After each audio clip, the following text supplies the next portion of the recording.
But first, the Met Police has been forced to drop a training programme for its new recruits that was described as racist, misogynistic and discriminatory.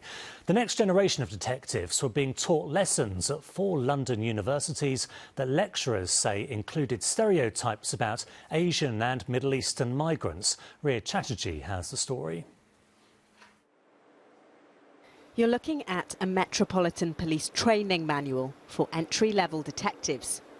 It allows new recruits to reach that role without first doing regular patrols. The case studies have been labelled racist and discriminatory. The Met says all content is aligned with the National Police curriculum, which is owned by the College of Policing. Gurpal Virdi, a former detective sergeant with the Met for 3 decades, was called in last minute to teach a session at the University of East London. You know, they were made out to be villains. Criminality was all in the Hindu and the Muslims, Greeks. And the storyline featured drug dealing, misogyny, domestic violence, rape, because crime happens with all people in society. And if you're giving them bad information at the word go at training sessions, they're going to have that in the back of their minds. And their perception or bias when they're patrolling the streets or dealing with people is still there.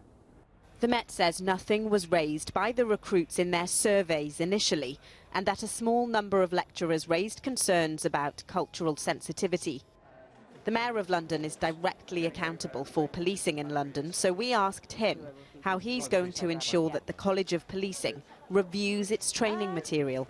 One of the challenges we have, and it's for good reasons, is when it comes to operational matters, politicians don't interfere because it could affect the way police respond by asking them to investigate this person or that person because of relationships that we have.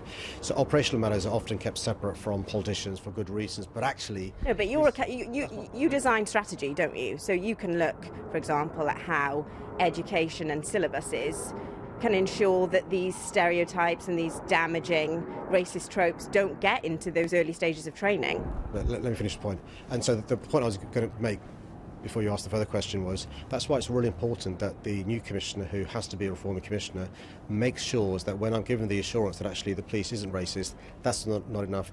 The police must be anti-racist. That goes from how new police officers are recruited, how they're trained.